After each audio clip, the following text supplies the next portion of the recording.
Hello, everyone. We'll be getting started in about a minute. We're just going to make sure that everyone who wants to jump in right away can get in, and then we'll get started.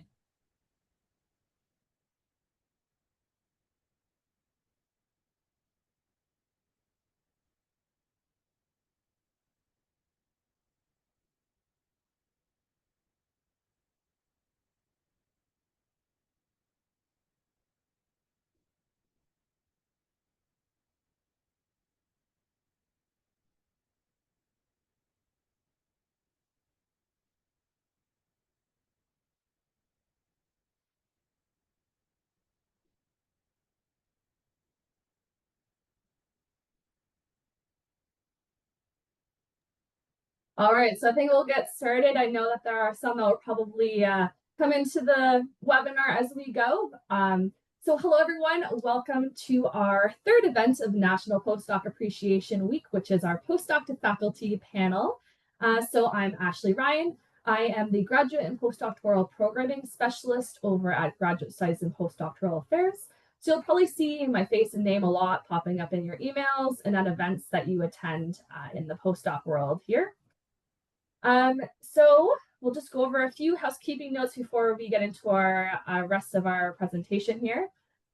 I will like to say that this event is being recorded. So if there are some pieces of information that you maybe didn't catch the whole thing or want to listen to again, we will be sharing the recording. Or if you have other postdocs that you are colleagues with that maybe weren't able to attend the event live, that will be a possibility to check it out after. If you would like to enable closed captioning, I believe that should be an option probably at the bottom of your screen. There should be a CC option to turn that on as well. We do have tons of questions that came in through the registration process, so much appreciated for that. We're going to try to get through as many as possible.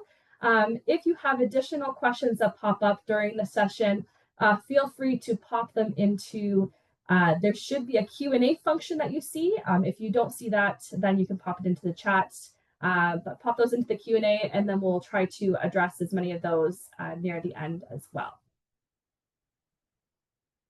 So I'd like to share a territorial acknowledgement. The University of Waterloo acknowledges that much of our work takes place on the traditional territory of the neutral Anishinaabe and Haudenosaunee peoples. Our main campus is situated on the Haldimand Tract, the land granted to the Six Nations that includes 6 miles on each side of the Grand River. Our active work towards reconciliation takes place across our campuses through research, learning, teaching, and community building, and is coordinated within the Office of Indigenous Relations. As a personal acknowledgement, as someone whose ancestors settled in the territory of the Anishinaabe, Haudenosaunee, Wendat, Niuwencio, and Mississauga peoples, I seek to learn more about the injustices Indigenous peoples face, as well as the call to actions advocated for by attending workshops, reading, and conversing with the people around me. I recognize acknowledgements like this are only one step towards reconciliation, and there's still a lot of work to be done across Canada related to the inequities, barriers, and damage colonization has caused. So I'll say the Office of Indigenous Relations has great resources. They offer lots of events, such as those coming up at the end of this month, lots of different resources to read about. They offer training sessions, so I highly recommend checking out the resources of the Office of Indigenous Relations. So next I want to introduce our panelists. So we have Dr. Cindy Young, Dr. Janice Orini, Dr. Robert Nishida, Dr. Samuel Gabumera, and Dr. Sebastian Siemantowski joining us today. I'm actually going to hand it off to each of them to introduce themselves to the group today. So we'll start with Dr. Young. Hi, everyone. Thanks for the short intro, Ashley. So hi again, I'm Dr. Cindy Young. It's great to have all you attending this. It just feels like yesterday that I was a postdoc or a grad student hoping to learn more about this transition into an assistant prof position. So I started here at the University of Dalhousie in January, so fairly recent.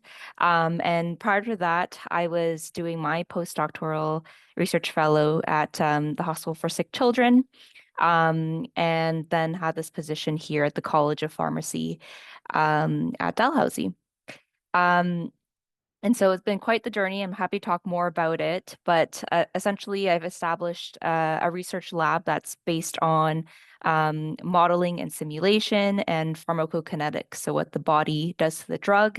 In short, I help understudied populations and trying to get their dosing right using modeling and simulation. So, um, I'm a growing lab, always looking for new grad students and connections and everything. So it's great to engage with you all and discuss my journey.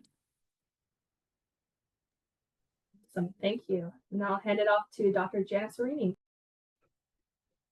Hi there, and thank you so much for having me. Unlike Dr. Young, it does not feel like just yesterday since I was a postdoc. It was 18 or so years ago. I was very fortunate that while in my last year of PhD at McMaster University, I was awarded a short postdoc and had the privilege of going to Harvard. I had it for 2 years, but at the same time, I also was very fortunate to get a job at the University of Waterloo, and they graciously allowed me to do 1 year of my 2 year postdoc, and it was a fabulous experience. And so now in my position here, both as a professor and also supervisor, I'm now having the privilege of sending my own students off into the world of becoming a postdoc or faculty member. So I really appreciate you having me and allowing me to sort of share my experience. And just to give you a sense of sort of my area of research, if this is relevant, obviously I'm a member of the Faculty of Arts, and my expertise is in the area of education and organizations and qualitative research methods. Thank you. And Dr. Robert Nishida. Hi, yeah, I'm an assistant professor in the mechanical and mechatronics engineering department at Waterloo.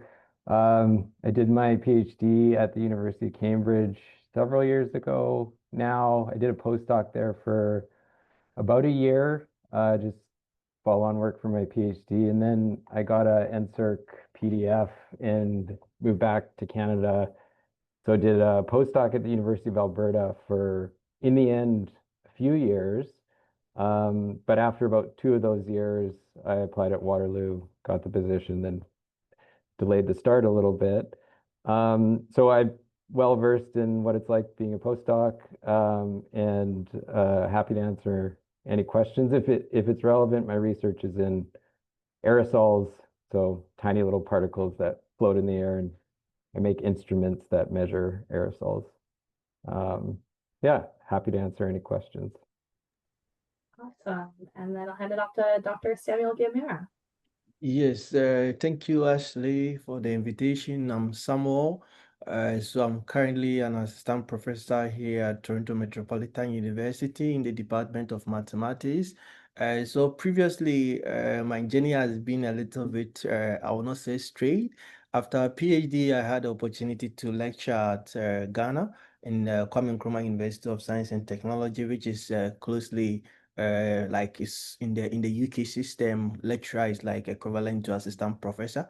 Just after my PhD, so I served for, I taught for 3 years, and then I got an opportunity to work with some of the experts in my field in financial mathematics and risk management. So I had to transition from assistant professor to a postdoc to work with these giants in my field, of which I was to serve. The postdoc was for 2 years, but I came in, and after a little over 6 months, or a little over 6 months, I got the opportunity to research and teach here at Toronto Metropolitan University. So it's been nice being at University of Waterloo and TMU so far. Thank you.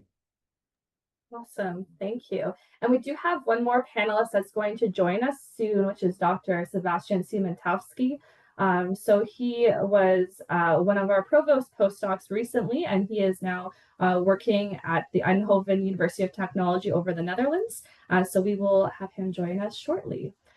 So I'm going to stop sharing now. Thank you for everyone for introducing yourselves. And it looks like we have quite a few postdocs in the webinar today, so very interested to hear what you have to say. As I mentioned, I have a lot of questions that came in during registration. So we'll start kind of plucking through them. And then if anyone has more questions, feel free to put those in the Q&A at the bottom of your screen, and we can try to address more as we go as well. So perhaps too, when we go through the questions, we'll get like 2 to 3 kind of perspectives from the panel for many of the questions, and then that will allow us to also address more of your questions as well. All right, so we'll get right into it. So the first section we're going to kind of focus on is kind of before applying to faculty positions. So one question that kind of came in, and I'll add some more clarification to, was what should you get done as a postdoc before you become faculty? So I think what this postdoc is probably wondering about of, you know, is there a certain amount of publications you should have by the time you are applying for faculty positions, or a certain amount of other experiences, or what things you should do before you start applying as faculty positions? Who would like to take a shot at that first? Okay, so I can start. So what should be done as a postdoc before you become a faculty? So I remember when before I was becoming a faculty, I saw the ad. The department chair actually sent this ad through our emails, the postdocs email, that is the Department of Statistics and Actuarial Science. So I saw this ad from TMU, and they listed the research areas that the prospective applicant should have. So the moment I saw the research areas fit so precisely with my current research area. So I knew that this job is actually meant for me, because it's like it fits so well with my research area.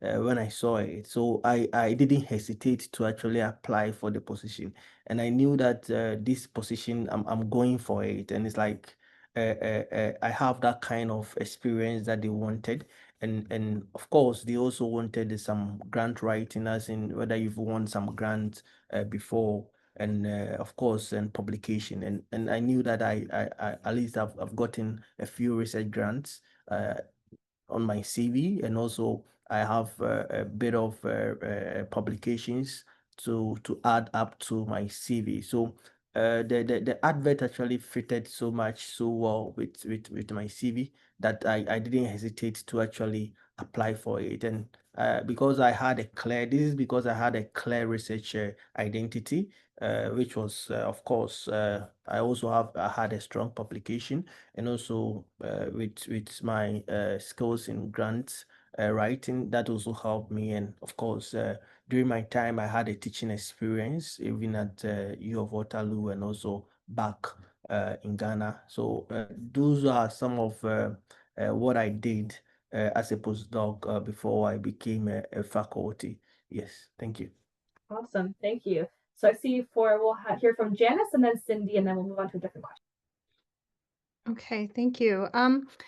I would say, and again, maybe this is sort of a grumpy position, but treat your postdoc like a full-time job. You know, get up in the morning, make your coffee, get into work, and spend your days. Because time has a way of slipping through your fingertips, because you know, you go from perhaps quite a busy schedule, a regimented schedule, to one in which you can, at least in the kind of postdoc that I did, where I had a lot of autonomy in terms of how I could structure my time. And the one thing, because I went into my postdoc knowing I had a faculty position to prepare for, is that, you know, I knew that I was going to be quite busy as a faculty member. And so if you are in a research stream position, or entering, or would like to get a research stream position, I would be focusing on getting as many publications out of your thesis. And then, of course, thinking about setting up your next project.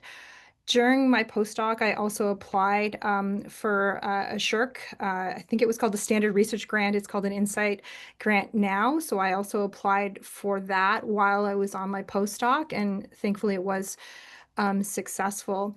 And then even just if you're able to even sort of start to draft some papers that maybe aren't 100%. I know I'm focusing a lot on the publications, but it's so incredibly busy when you start a faculty position, that you really won't have a whole lot of time to sort of think in the way that you can during a postdoc and just read and so forth. So I still have I romanticize even like the comprehensive exam process, which is very painful when you're doing it, but just this idea of having months to read and think, you just won't have that kind of time. And I think if you already know the courses you're going to be teaching as a faculty member, I would start to prepare about 2 to 3 months beforehand. If you haven't taught a course before, you can underestimate how long it even takes to put together a course outline, how to think about crafting those assignments and so forth. And so because you really want to be able to hit the ground running as a faculty member if you're transitioning from postdoc to faculty. So it is, the postdoc time is a wonderful time to have so much freedom and autonomy, but you also do need to be thinking a little bit strategically more to set yourself up for success so that when you do transition, let's say, to a faculty role, you're not sort of drowning because it can feel like death of 1,000 cuts when you transition. So I'll just say that I'll just stop there for now to give Cindy a bit of time as well. Thanks, Janice. Yeah, just to add to what's already been said, I don't think there is a one size fits all to say, do 2 publications and teach 3 courses, that sort of thing. I think it's very field specific. And as Samuel mentioned, job ad specific. So my advice would be to work backwards, look at what the job ad asks, at least meet those bare minimums and requirements, and then talk to people in your field in terms of what is typical before you apply and go in for those interviews. And just something overarching is you want to go through your postdoc as if you are building a story for your application. And so think about the work that you're doing and how that leads to your own independent research program, because you have to really sell that in your application. Similarly, have enough papers in the works for publication or have them published because they are kind of your currency to show that that effort has been put into place and that you're building, again, a new research program.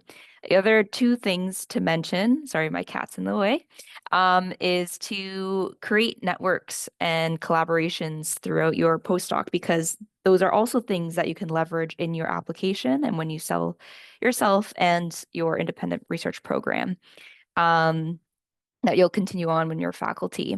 And then lastly, just enough teaching to speak to building a teaching philosophy, as they often require that too. But I think there's other questions on that afterwards, so we can discuss more then.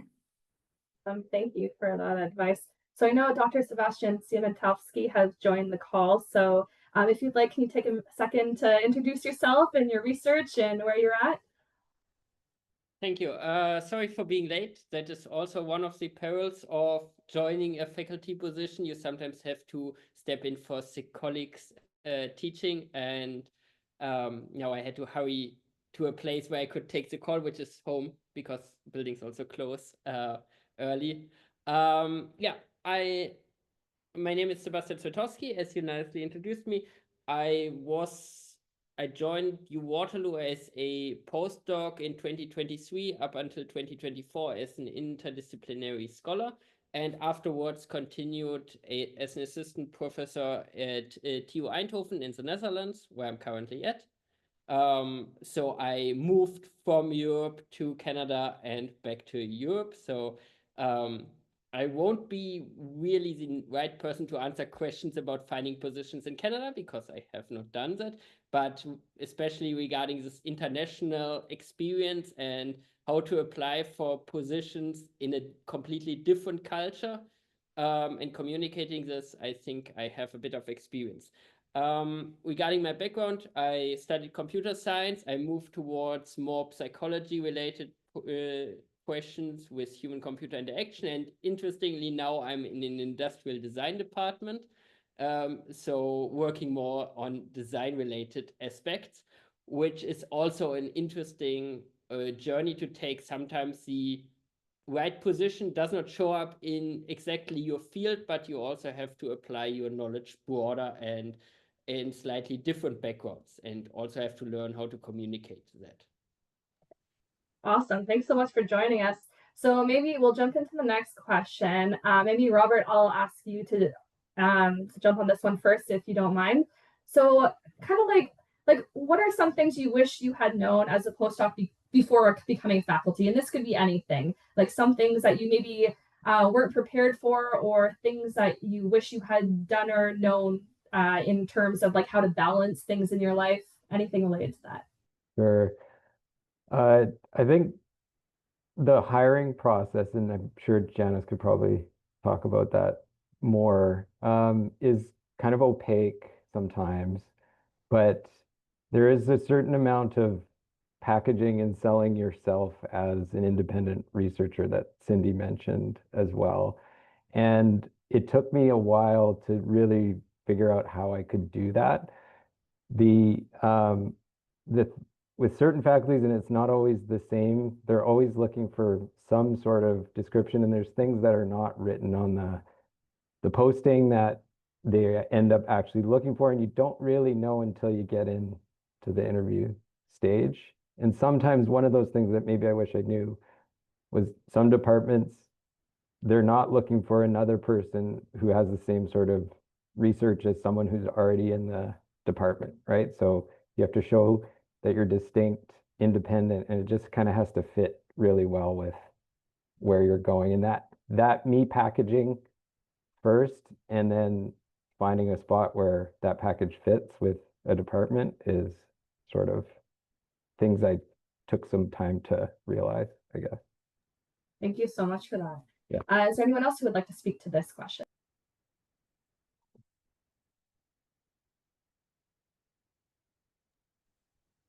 I can just add what Robert had to say in terms of the packaging and selling yourself and independence.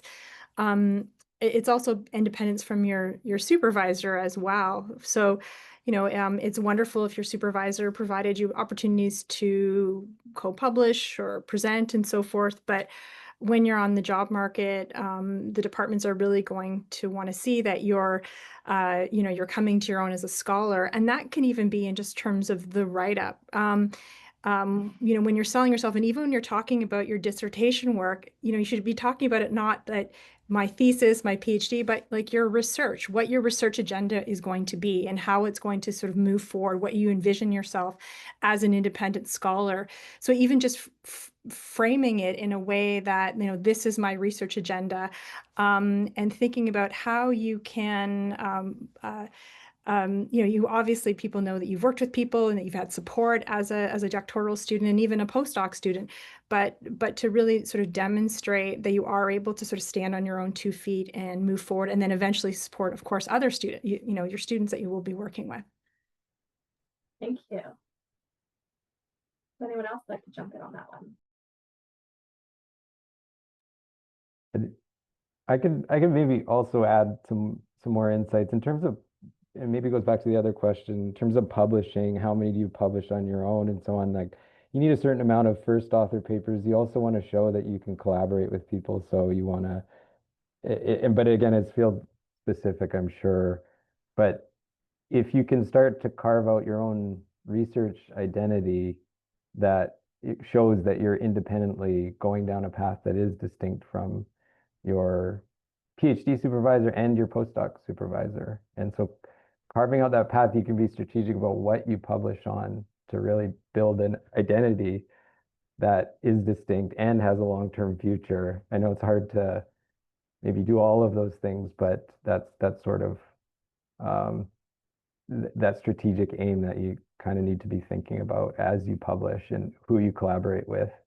Because, some people maybe put their heads down and just, I need to publish more and more and more. It's not necessarily about volume. It's also about the story of the publications that carves out your own research identity. If that makes sense.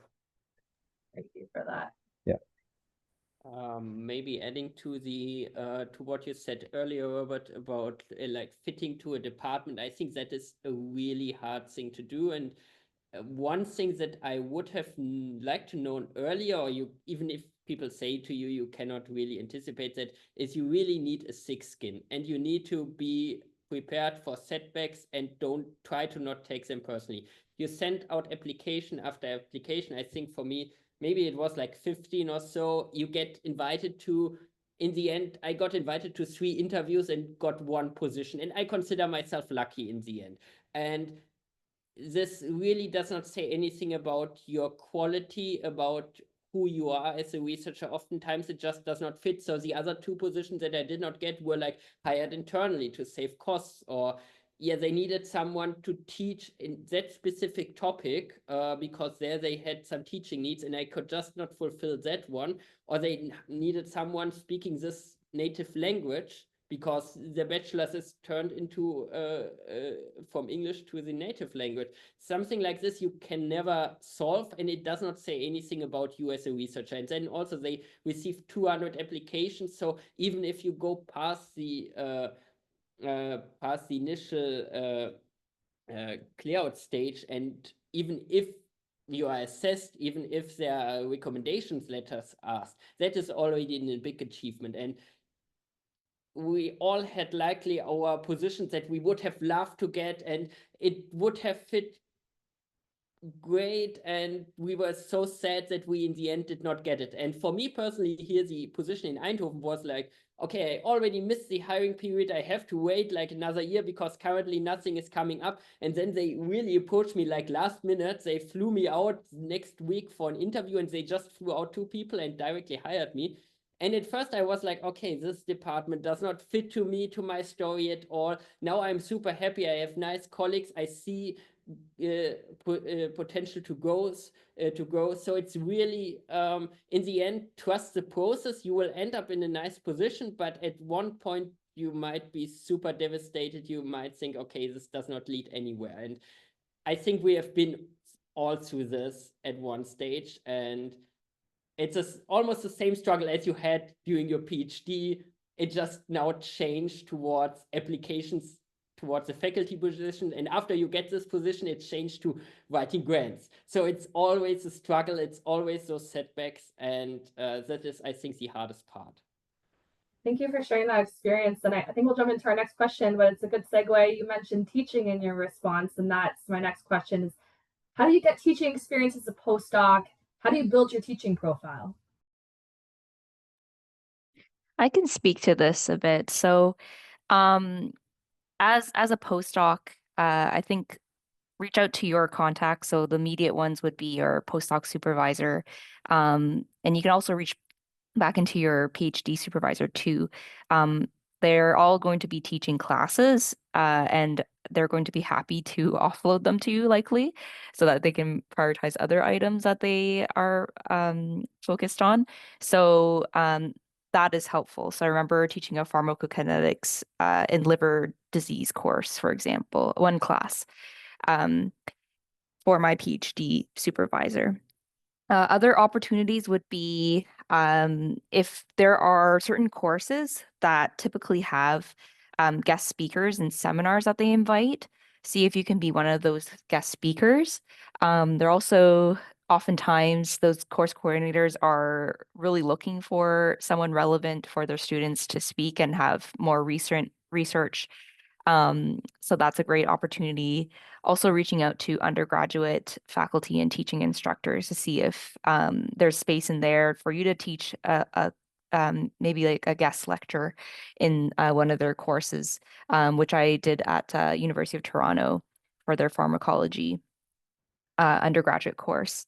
And then sometimes other opportunities which are harder, but they do come up. I had an opportunity to co-instruct a graduate level course also at the University of Toronto. So that kind of came through self-advocacy to say this is important and could be helpful for your graduate students, and partnering up with another instructor to teach that. So it's really asking almost everyone you know for an opportunity and seeking out.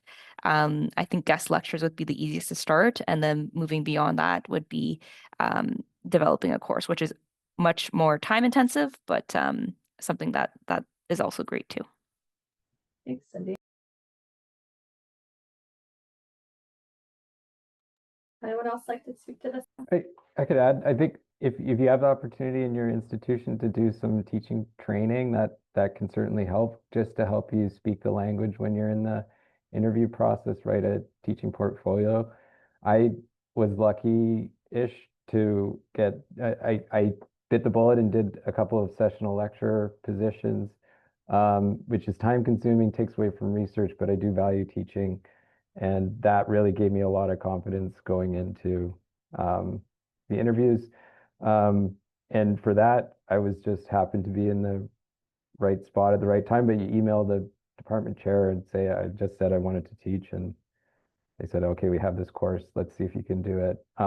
But it's always different in every department or place you're living. But there was a bit of hustle there that I made sure I could teach a couple of courses, and that gave me a lot of confidence. Thanks. Yeah. I know Robert mentioned getting some teaching training. For those who maybe have heard of them a little bit, we do have the Center for Teaching Excellence right here at UW, and they offer a lot of programming that is open to postdocs. So if that's of interest, I highly recommend checking them out. We usually will advertise them in the postdoc e-news, so keep your eye out for that as well. And then I'll hand it off to Janice. Hi, Yeah. I'm going Oh. to say something a little bit different. And again, I think Sebastian's point, I think, is well taken. Like, it may take a year or two, for example, to land that perfect position, right? We can't assume that I got incredibly lucky, but it, sometimes there is a little bit of a runway before you actually sort of, land on your feet, if faculty's position is what you're looking for. And so in that time, there potentially is a lot of time to teach, and to do a lot of different things. And I would just also, at the same time, kind of caution about declining returns. So I've been on several hiring committees. I've never led one as chair, but I have been on several times. And, with everything, like things like book reviews or all kinds of, there can be a bit of a declining return. So I think as a hiring committee, and again, maybe it's disciplinary specific. I can only speak for sort of how we view it, let's say in arts. That is great if you have a few courses and you can actually demonstrate that you've taught some courses, and if you're able to show some evidence of teaching excellence or quality in that kind, that's great. But 10 or 15 or 20 courses isn't going to help you anymore. So think about how you're utilizing that time. If in fact a research position, a research stream position is the kind of position you're looking for. Perhaps it's different if you're looking for a teaching stream position, and there, the more teaching experience, the better. So I'll just end with that. Yeah. Thank you. Perhaps we'll move on to our next section of questions now, which is about while applying to faculty positions. So now you're kind of maybe near the end of your postdoc and you're actually actively going to start applying. So I know this is kind of like a broad question and that we've kind of been talking about a little bit, but what are some general, qualifications that are required to be hired as a faculty member in Canada? Or maybe perhaps some qualifications that people might not be aware of that are required to be a faculty member in Canada.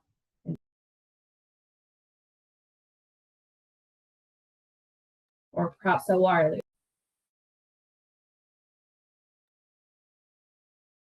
I don't mind going again. And I kind of want to build on that point. I think what Janice said is totally right. And in my case, I maybe taught even too many courses going in.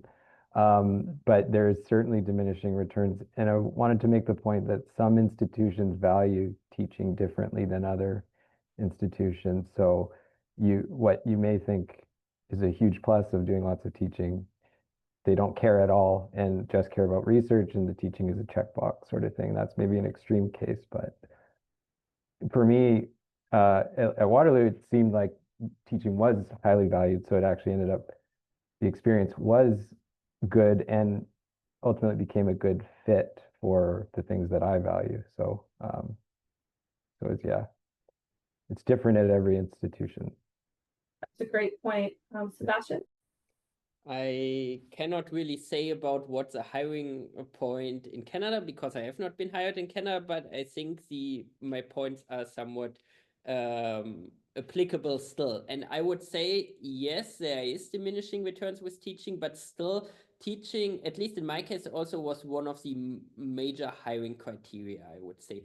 And even with research stream positions that still requires teaching, they will of course look, do you have these skills for teaching and can you fill the gaps? Because I would even say that teaching experience, having teaching experience, not 20 courses, but having it in general is more important than having papers. Because in the end, you are there, you are supposed to fulfill the courses. That is what your colleagues are trusting you on. And yes, of course, you also have to write grants and publish and so on, but that is most of the time not the problem. But if you cannot help your colleagues, then they will also not hire you. And in the end, it's a whole package, like we said earlier. It's forming a coherent story. It is having this teaching experience. It is showing that you can publish and can publish independently. And also there, it does not matter if you have 10 papers or 5 papers or 30 papers. And it is then also a very big point, how do you fit to the team and how can you present that you fit to the team? Can you be on eye level? Can your future colleagues see you, okay, that is someone that I could work with, that I can count on, that I can grow with years? So does that person have a vision? Does that person also is interested in their own research? So is it fitting to the culture also at the institution? That's also important because different institutions have, of course, different cultures. And that I really feel was, at least in my case, also a major hiring criteria, because those people who are now my colleagues sat in the committee and was seeing like, okay, that person fits to me and my research, and it can help me with my courses. So I will hire this person and not someone else. Thanks. And then we have Cindy and then Samuel. Okay, so just broader on qualifications. Again, I think it's specific per position and job ad, and I was just glancing at mine for a little bit. And they will say specifically, for example, mine was experience in pharmacokinetic modeling. So make sure that those, are fulfilled. But there are some that may be a little bit more optional than you think that are good to have, but maybe shouldn't deter you from applying from. So, for example, a postdoc experience, minimum of 2 years, was on the ad, but for me, I had a year and a half of experience. So it's sort of packaging yourself, though, that you've gained enough experience for what they're asking for. Not saying that this is across the board again, but in my field specifically, it might be more common versus wet lab research where it requires, a 5 or 6 year postdoc to get some results out there and papers out there.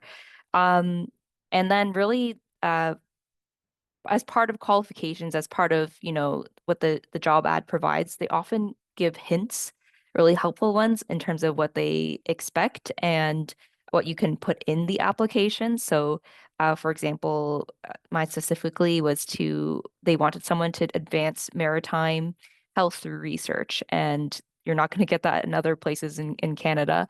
So really just structuring your qualifications and your application package towards that can be really helpful. Yeah, and Samuel.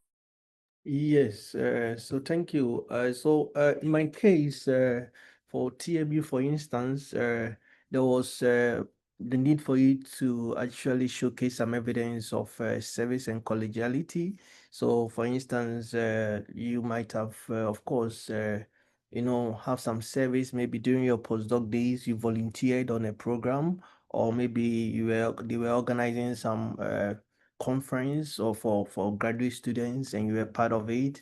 And you just have to be part of the university community or the research community. I know that for postdocs, for research, you'll be okay. At least probably maybe you have published a lot or maybe you are still publishing, but that aspect of service and collegiality should be something that should be very important to you. So that means that you have to be ready to, it shouldn't all be about research, right? You have to be ready to go out there and also volunteer on certain programs, even if it is not in the university. It can be an international, maybe you went for a conference and maybe you were the chair for one of the sessions, and all of that is very important. And also, I remember when I came for my interview, for instance, I was given the opportunity to teach. So assuming that if I don't know how to teach, for instance, they will ask you, they ask the question in a way that is like you are supposed to teach, so that at least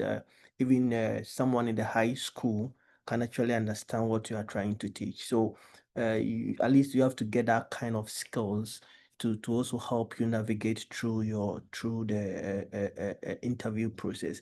So I remember I took this course at University of Waterloo. I think it's Fundamentals of University Teaching Program, where we did some real world application as in teaching practice during some of the sections, and I learned of active student engagement. So these are some of the things that I believe as a postdoc you should also try and take your time to get the teaching experience, the service, and collegiality. They are very important apart from your publication and research. Thank you. Thank you. So I think we'll move on to the next question. Maybe here. I can very quickly add Sure. to what Cindy said, because you raised two very important points regarding no, I forgot it. Oh yeah, so about what is written in the application, what's written in the job opening, can give you some hints, but actually what I did not do because I was also too shy, but what you can also do is actually approach the committee and ask what do they actively search for, and many will give you a very open answer. They will be happy to provide more information. Some will of course say, yeah, read the job offer, read the job opening and apply to that, but many give more details, and then you know what they search for and can tailor your application much more. And the second was, I think we started this question with, yeah, you are at the end of your postdoc, now you start applying. I actually want to say a more controversial opinion that I'd say to my students: if you're at the end of your postdoc, you're already too late. I started my postdoc, and I think 2-3 months into my postdoc, I started applying. Basically, start immediately. It will take time. You will need to revise your materials. You will not get the first position. It will, if you only have a 2-year postdoc, only a contracted one so long, it took me 1.5 years to get the position. So at the end, you don't want to freak out because you don't have a follow-up job. And the earlier you start applying, the more experience you get. Yeah. Thanks for that. Maybe I'll hand it off to Janice. It looks like Janice has something to say on that one.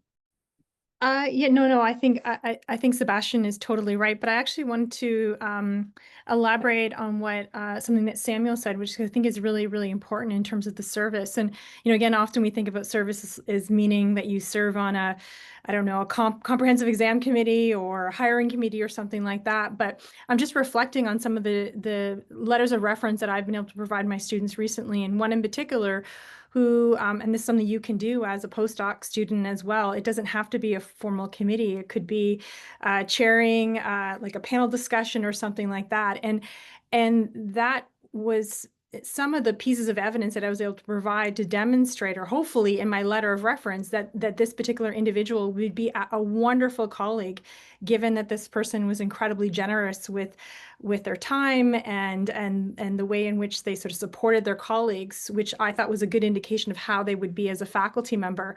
So I think what Samuel said is really important, is to get involved. And so when those individuals, your postdoc supervisor, are writing a letter, they can point to pieces of evidence like that you are an excellent citizen in your unit, and you will, and past behavior is often very predictive of future behavior, right? Of how you're going to be as a colleague.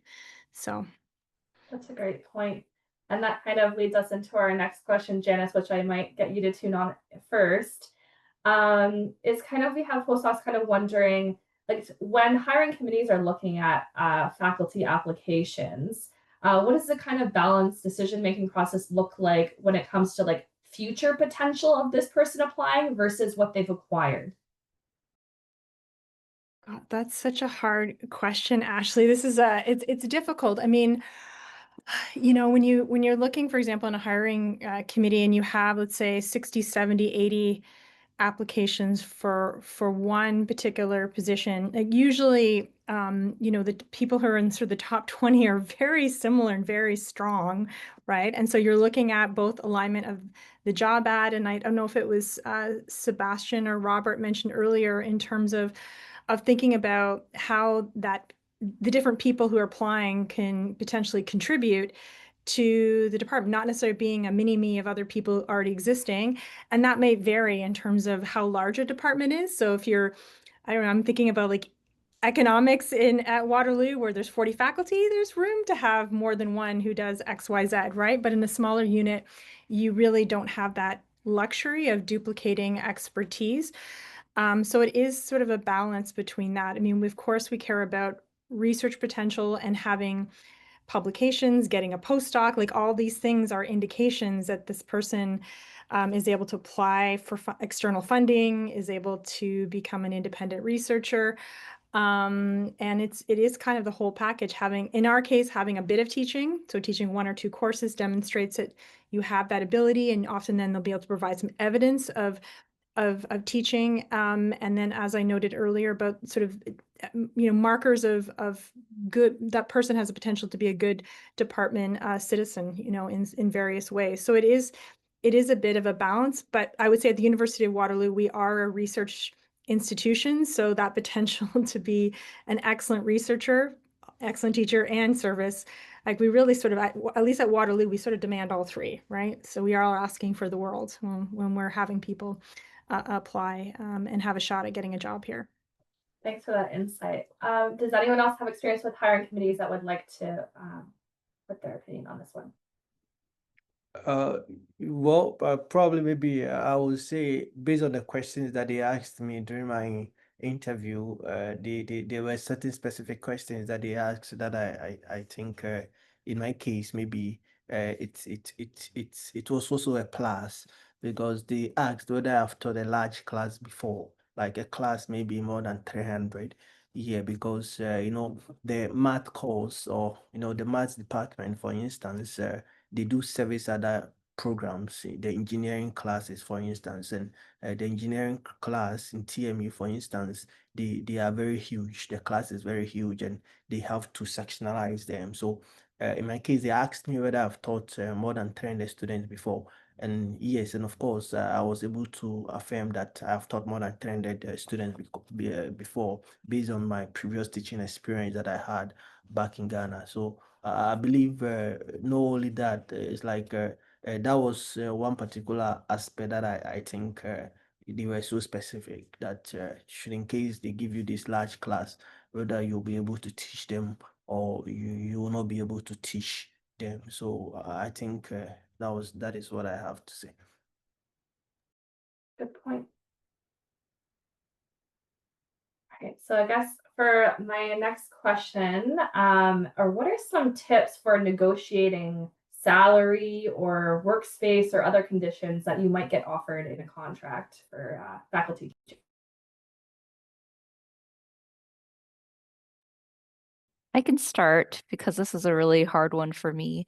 Oftentimes, I mean, this might be your first time negotiating, which was certainly one of mine. And then if you're always stuck in as a trainee, oftentimes we just say yes to everything, right? Um, but some of the advice I was given was to first look at readily accessible posted salaries. So Dial has this for faculty. I'm sure other institutions do too, but you could see what's typical in your department and your faculty and at your career stage as well. So you can have a baseline or ballpark. Even doing a simple search on Google for Canadian institutions can help you get a sense of what the range typically is. Another one would be to ask colleagues who are willing to share their salaries. Not everyone's going to want to, but if they're candid enough, you can have that kind of discussion. And it might be location specific too. So I knew, for example, my colleague over at in BC had a very had different salaries because of where they are. So keep that in mind as well. And then when it came down to negotiating, so they'll give you their offer first, and then for example, it could be through email, and then you sit with that. And next step I would recommend is for you to send back a written kind of counter offer. And in that, always include a why.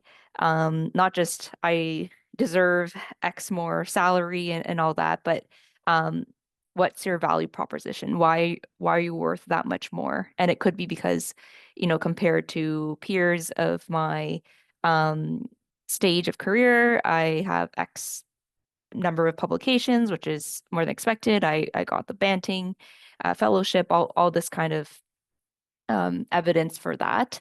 And then I remember using Waterloo because I did my PhD at Waterloo. As an alumni, I used the Center for Career Development materials online that are readily accessible, and they gave some tips for negotiation as well. And one of the key takeaways for that was it's not just salary that's negotiable. So there's other factors like a moving stipend, lab equipment, your startup funds, um, and types of supports there that you can also negotiate. So although you can't win on every single one, you can start thinking about how each of those can play into what your ask would be and what would be your ideal situation.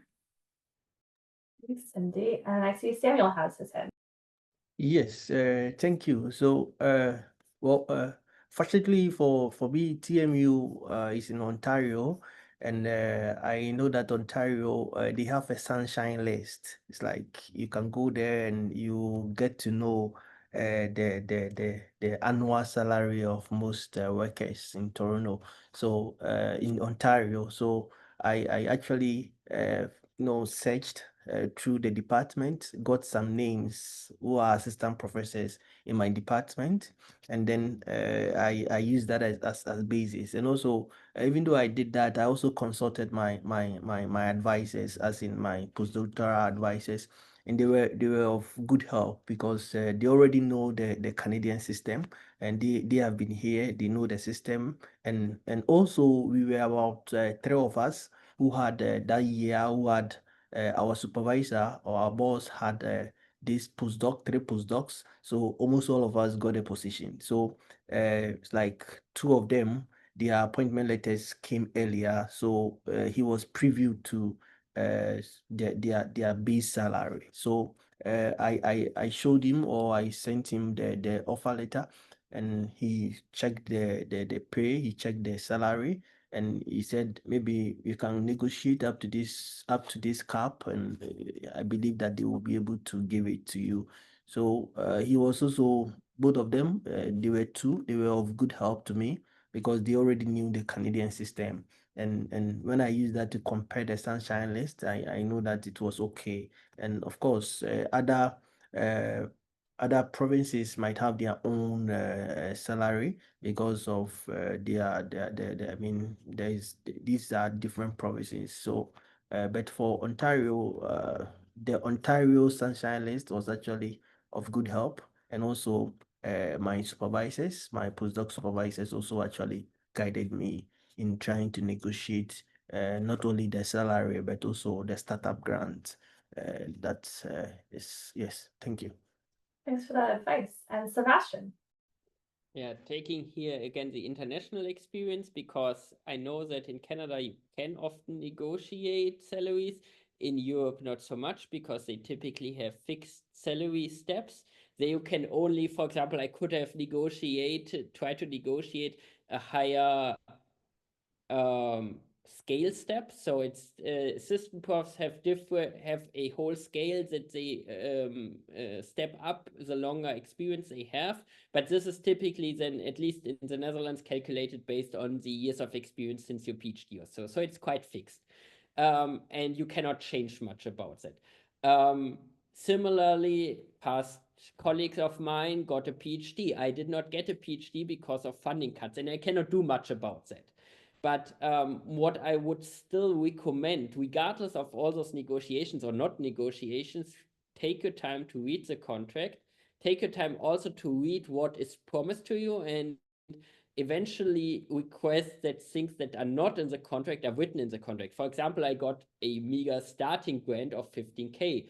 It's not the same as a PhD, but this was promised to me via email, and I requested that it's written into the contract, which was a good thing because later on no one knew of that anymore suddenly. So without having it written in the contract, I would have not gotten it. So stuff like that might also happen, and take your time, because it doesn't, I know that we receive the offer and we want to reply like immediately on the day, but they will not change their opinion just because you take 2-3 days to read it and then have a clarifying question.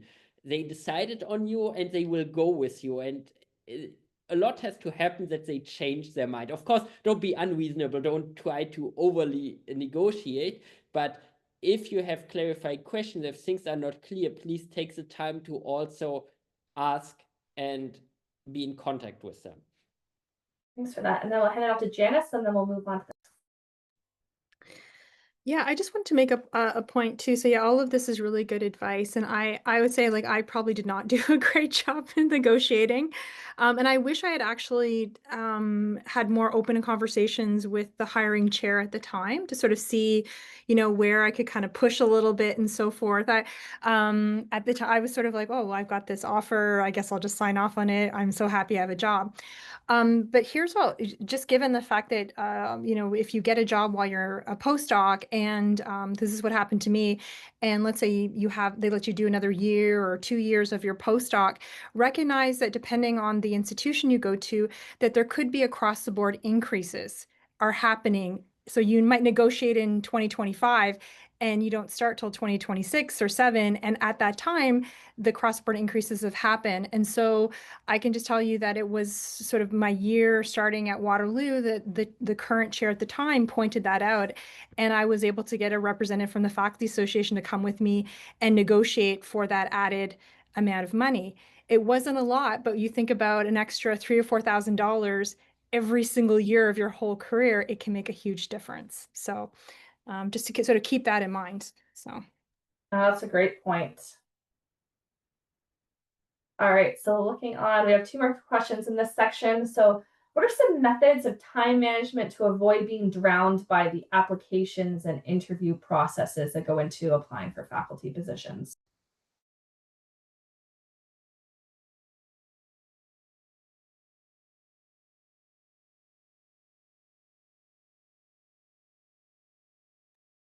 I guess I can go. I think it would just be any generic time management advice. But one thing I might say is if there's a position that you really want and you think it really fits well with your expertise and so on, spend a lot of time doing that. But then it's also worth applying more broadly. And if there's one that you're less interested in, you may put less time, but don't be surprised if they don't get back to you. I would say, regardless, if you are able to get an interview somewhere, that's always helpful because it's practice to, even if you don't get it or have no intention of taking it, it could be, I don't know, maybe that's not advice that the hiring committee wants to hear, but it's always better to have more experience. So just get good at writing applications and ideally doing interviews. Yeah. Sebastian? Quickly want to chime in on the last point. So if you don't intend to take it at all, I would not apply because this can actually burn bridges. But this is said if you think, okay, this could potentially be interesting, but it's definitely my B or C tier choice, still apply because you can see when you go there. If there are things that don't fit, don't take a position, don't feel obliged. But if you're already thinking like, no way, like 99% I will not take it, then don't apply, because this will come as not nice. But other than that, I agree with Robert. I also created a portfolio, a standard portfolio basically, that tells my story, and I changed it slightly in the beginning of the motivation letter, in the end where I tied more to the institution, but I also did not rewrite it completely. Of course, some require more work because they have own formats to present, they require additional things. That is always a bit annoying, but you can definitely apply more broadly and save a bit of time, because especially once you have your story fetched out, because you want to make them see that you, with your story, fit to their department. You don't want to squeeze yourself into some boxes just to get the position. That would also not be you in the end. Yeah, fair enough. Janice, I saw you put your hand up. Would you still like to add on to that? Well, I was just going to sort of make the point that if if you are sort of flexible and able to sort of move, or is you can sort of lay breadcrumbs in your letter, and perhaps your referees can as well. So, for example, I recently wrote a letter for somebody who is applying for University of Victoria, and just to sort of make the point that this candidate has family there, would love to move there, plant roots there, because it's, in a case, especially with just sort of the budgetary issues that I think a lot of institutions are expecting. We don't want to bring someone in who's going to leave us in 6 months or a year, because we may never get that position back. So understanding that the people we're shortlisting, who are interviewing, are really serious, really want to make us or whoever a home, is important, because we may not see that position again if the person leaves us in a few months. So yeah, A great point. All right, so I'll move on to the last section and question in this section. So when we're talking about, many researchers are dealing with like very theoretical research. How do you frame like the global impact, or the so what, and the global challenges related to your research in interviews? I guess it's kind of similar to what students at the PhD level are facing when they get to the defense stage, but getting that across in an interview.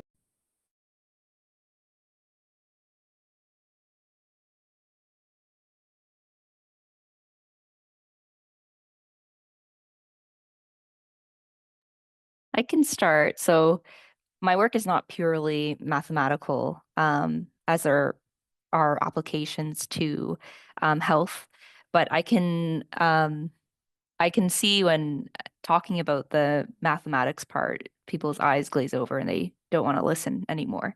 So I think some advice could be applicable here. So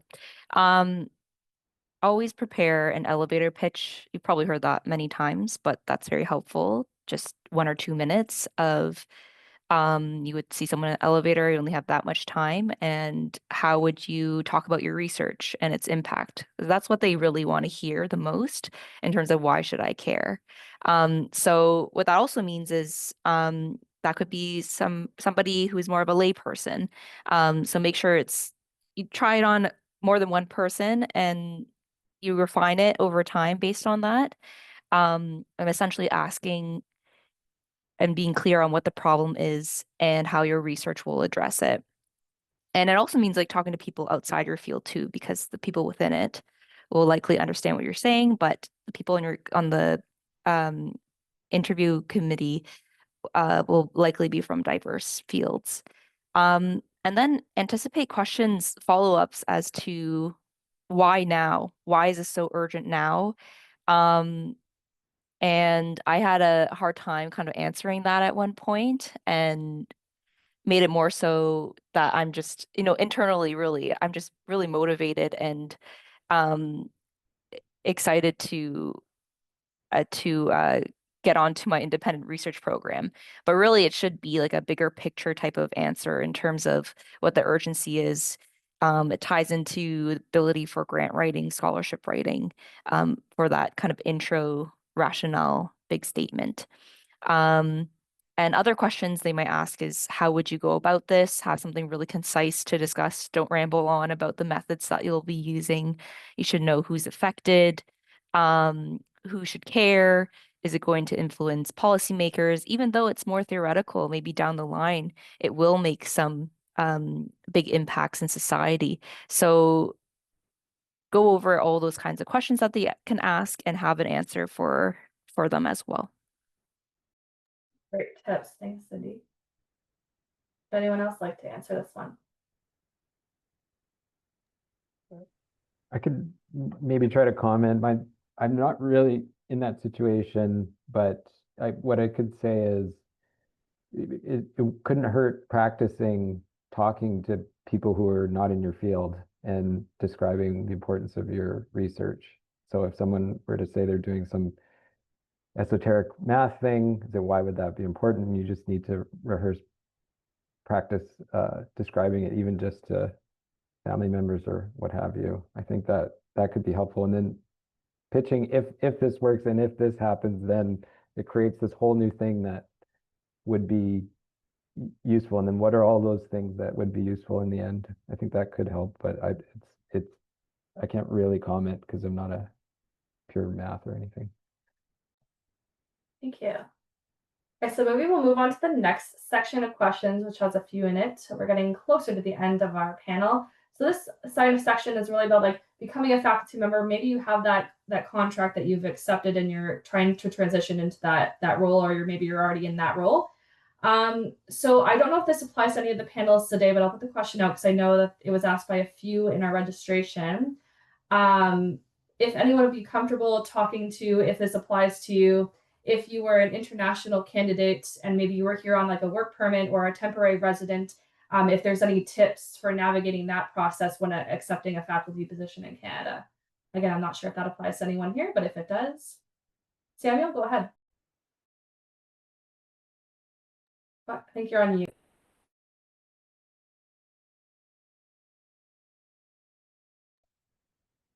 Oh, Samuel, you have your mic off. Oh, sorry. there you So it applies to me because I'm not a Canadian citizen. So I actually need a work permit to navigate through. So what actually helped me was that when I started my postdoc was for 2 years, but just a little after 6 months or 7 months, I got a position at TMU. So I actually started when I was 1 year at the University of Waterloo. So I still had an 1 year work permit that was still active even when I started TMU. So of course they were concerned about the work permit issues and everything, but they were ready to sponsor me to get another work permit for me.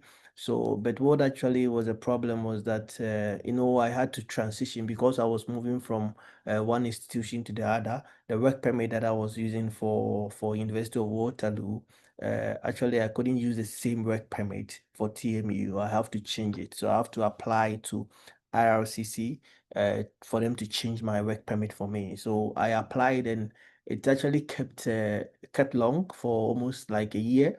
So it's like of course I was hoping that it will come earlier, but you don't know the decision what IRCC will say, right? So it's like whenever you want to do something, you are not so 100% sure whether to go in for it or not, because who knows if they don't accept your new work permit and now you have to go back and it changes everything, right? So uh, uh, um, navigating through the work permit for TMU, it was cool. It was cool for me. They applied for the LMIA. They applied for basically everything for me to apply for the new work permit, and they gave me the funding for me to apply for the new work permit. They sponsored everything, so I didn't pay for anything. And they were very supportive in terms of my application for the new work permit. Just that is like a little bit, let me say, stressful, as in when you apply and you don't know the decision, because the fact that you have applied or the fact that you have a faculty position doesn't grant them giving you the work permit, right? So you will still be on hold. So you have to apply, and when you are filling the forms, you have to fill it diligently so that it will not come back to haunt you. So that was it for me. And yeah. Thanks so much for providing that insight. Does it apply to anyone else that would be wanting to speak on this? All right, thanks so much again, Samuel. Okay, so we'll move to the next question then. So when you're in your faculty role, like how do you build like confidence to honor your big responsibilities, maybe as a lab leader or instructor or a mentor for maybe graduate students? Like how do you build that confidence?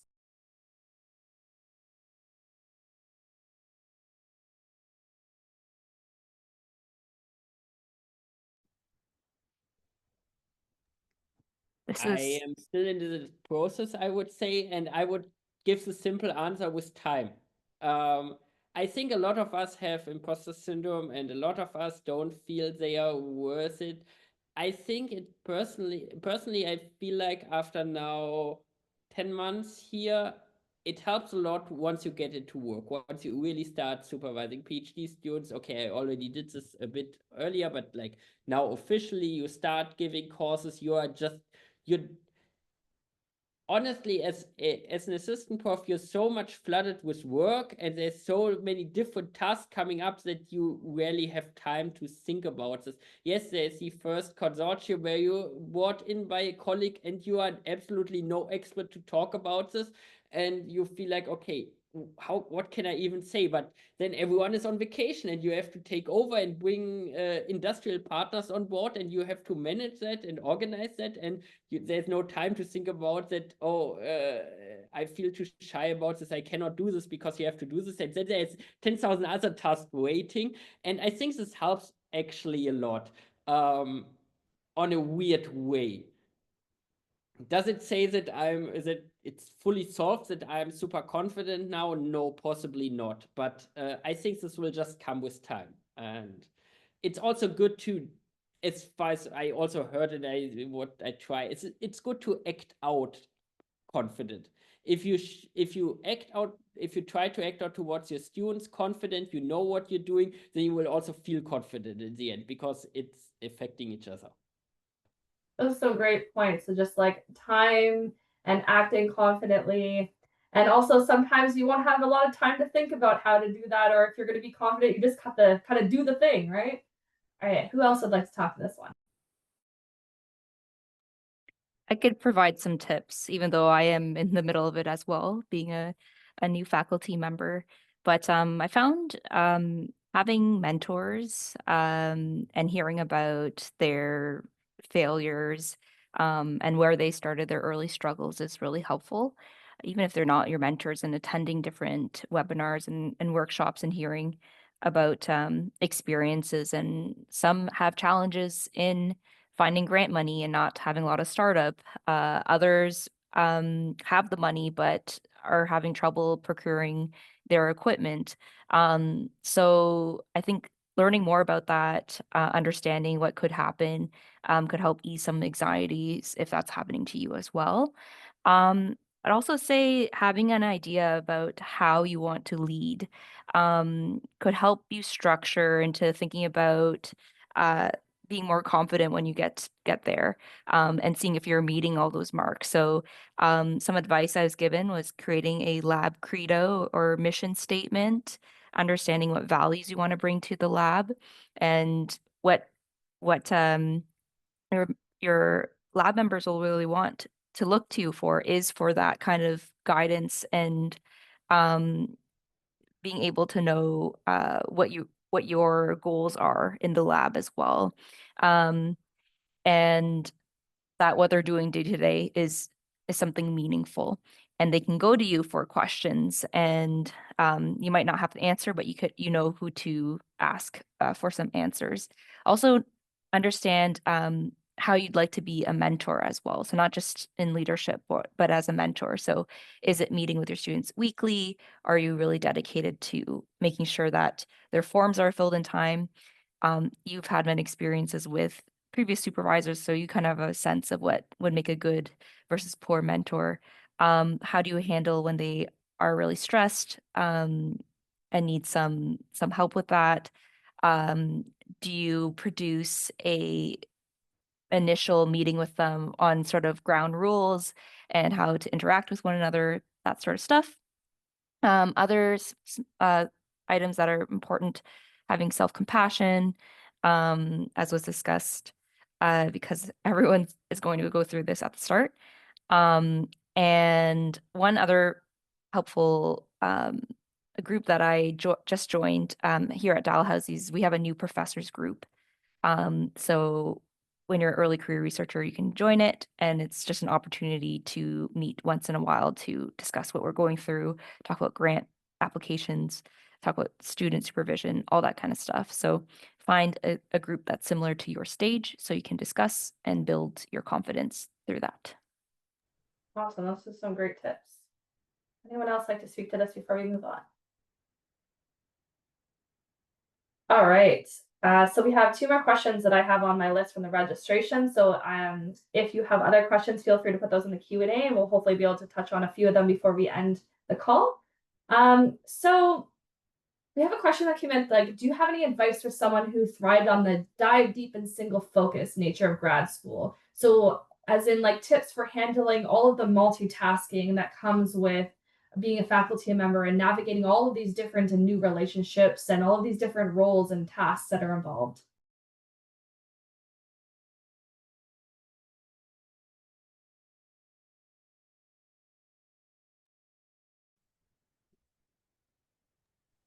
I can speak again just to kick things off. But how I think about this is a couple of tips. So, well, the first one is to acknowledge that when you get a faculty position, you're very likely not doing as much science as you did before, or as much of your intensive research as you were doing before, where you could spend days on end doing that research and nothing else. That's just the reality of things. You've become now a mentor, a manager, a business person, financial person, like everything suddenly. So a teacher. So lots of balancing and juggling. So you kind of have to look back at creating boundaries for yourself, doing more simple organization tasks like creating time blocks on your calendar. When do you want to focus on having meetings with your trainees? When do you do grant writing? And when do you do teaching prep and all that stuff? And oftentimes when you're just starting, you might say yes to a lot of stuff, which I certainly do. But a tip I was given was kind of, if you're given an offer to do something, give yourself 2 weeks to think about it and really think about the actual time that you have and how you want to divvy that out. You also have a personal life too to balance. So don't forget that. That's very important. And other kinds of tips would be, yeah, just really simple ones like attending different seminars on how to juggle all these different priorities in your life. You could have every morning to block off an hour of your day, just meet with yourself to discuss, okay, I'm going to do this and that for today. And for this week, these are my goals, and just be really realistic with yourself. Thank you. And I'm seeing some hands up, so we'll hear from Samuel and then Sebastian. Okay.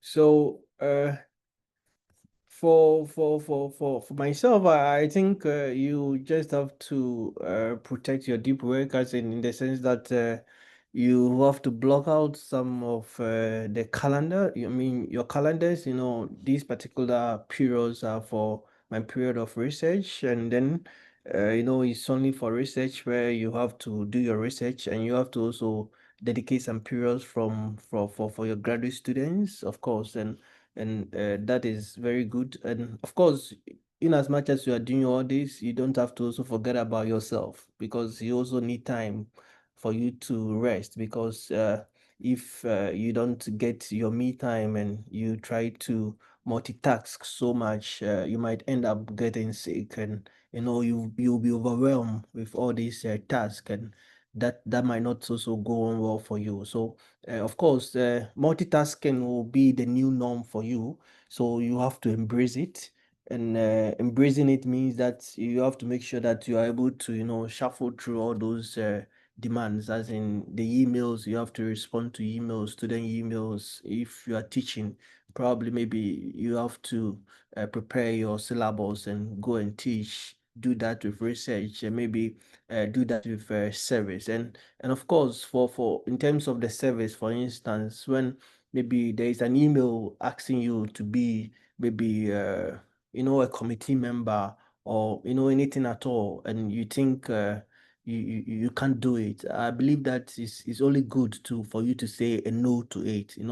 Just a polite no will save you some time. You don't have to say yes when you know that this might be demanding, and it might affect your other research or teaching, or time with your students. So you have to be bold enough to also say no to some aspect of your life, whether it being a committee, or maybe a seminar that you have to attend, or maybe a meeting that you think is not all that related to you. You have to be bold enough to say no to it, whilst trying to multitask.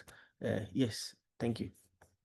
That's a great point. Like learning the art of saying no, as we run some workshops over that at GSPA as well for the grad students. So yeah, I definitely agree with that. Like figuring out what you can and potentially need to say no to in order to make time in your life, because we don't have endless time, right? And Sebastian, and then we'll move on to the last question. I really have to first agree to say what Simil and Cindy said, because it is exactly correct. Learn to say no and balance. And I think so.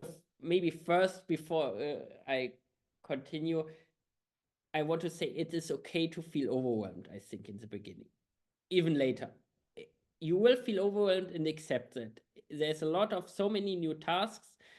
Even already, by the way, as a postdoc, you likely already feel overwhelmed when switching to that role, and it's like 10 times more.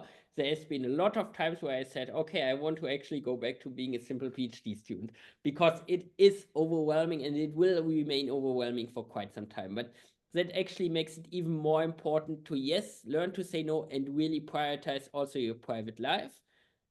Because yes, of course, we all want to get a permanent position. I am lucky that the Netherlands changed at least their regulations now, so that I have directly a permanent position, which takes a bit of pressure out. And I understand that a lot of us are not in that lucky position. They have to publish, they have to get grants, have to supervise students to finally get a permanent position. But it all cannot replace your health and your well-being. And this was different when we were PhD students, but now we are professors, or you are hopefully also becoming faculty, and you are looking forward to do this job for 30, 40 more years. And you cannot do this when you are running from one crunch period to the next. It will, and this is still something that I'm learning now. I'm always saying like, okay, but after this period, after this deadline period with all those grants and paper deadlines, I will finally have time to take a bit off and take it a bit slower. No, actually, then the next tasks have piled up, because then teaching starts again, and then that starts again. It's a never-ending cycle, and one really has to learn, and that is one of the hardest tasks, to really stop working also after time, and really say, okay, then I cannot do everything. Then, as Cindy also said, your research output will go down tremendously. And that is, I think, also fine, because suddenly your priorities are different. In the same way, also, that I already had postdocs who were like really frustrated. Okay, my research output already went down compared to the PhD, which is also fine when you supervise students, when you apply to positions, when you are possibly already involved in grant writing, and this even becomes more as a professor position. And this is also, those tasks become more important then. You have to fulfill your teaching duties, you have to get the funding, and you of course have to supervise your students, you have to help them. And even for that, oftentimes the time is not enough.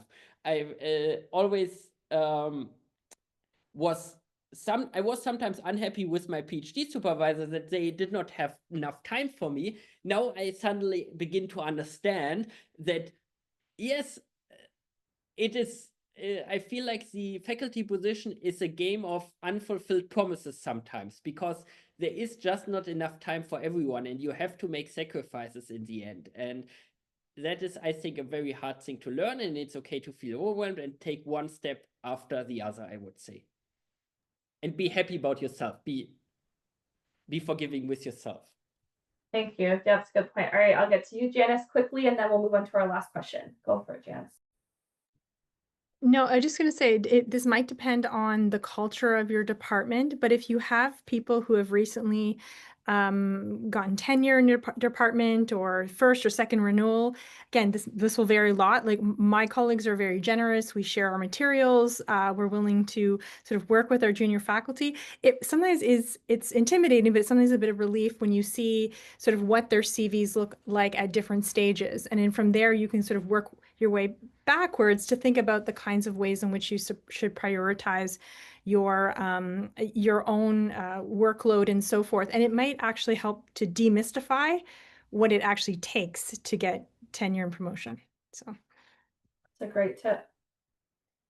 All right, and then the last question I have that maybe we'll get two panelists to respond to, because I know there's a couple of ones in the chat too. Have you kept up relationships with past postdoc institutions and mentors, and how have you done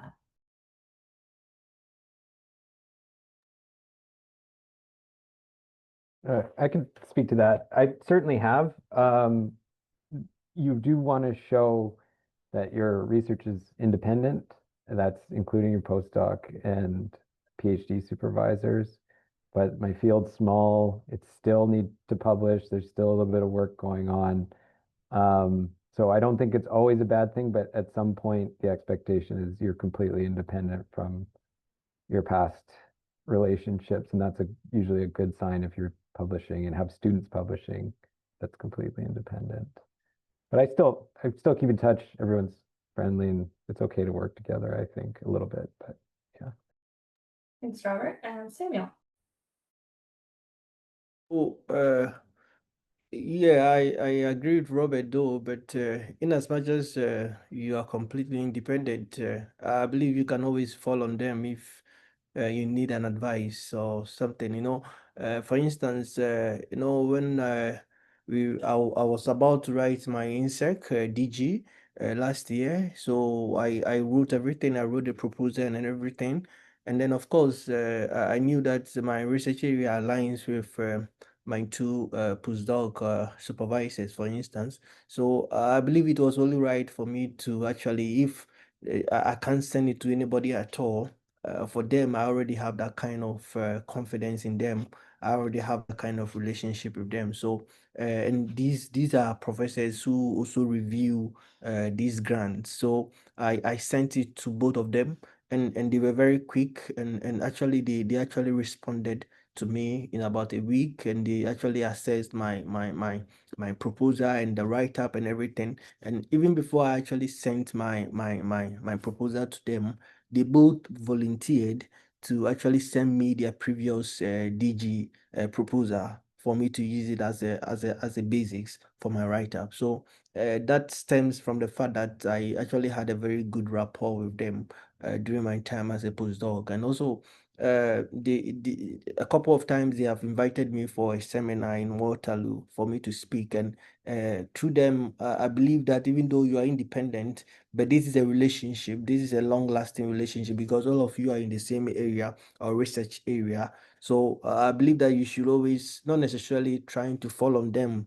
every now and then, but I believe that there should be a relationship, a very respectful relationship between you and them, so far as you guys are in the same research area, so that they can always recommend you when maybe there is a workshop or maybe there is a conference for you to be maybe a keynote speaker or something. They are already in the field, they are pioneers in the field, so they have already established that kind of link. So I believe that if you have a cool relationship with them, it's very good. It will actually advance your career.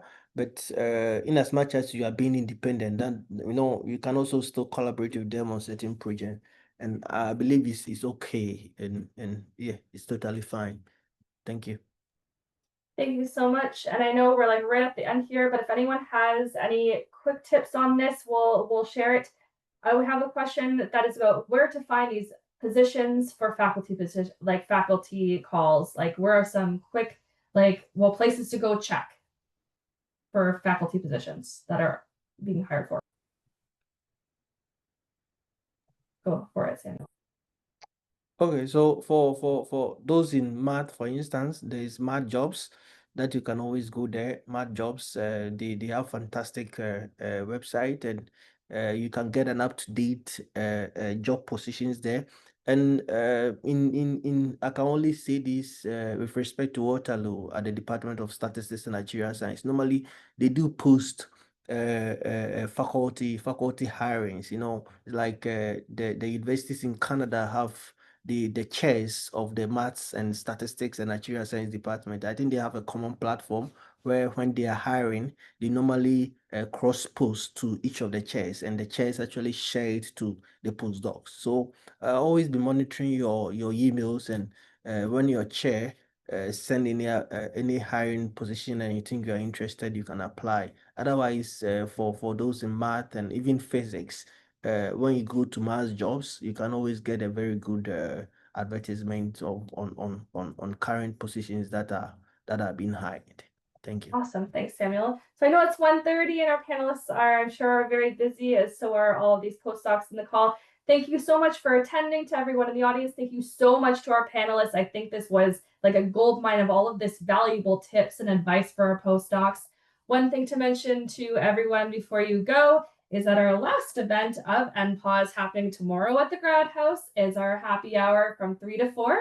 So for the postdocs still on the call, if you haven't registered yet and that's of interest to you, head on over to our Ticket 5 to secure your spots, because I believe there are a few still left. And I hope everyone has a fantastic rest of their day.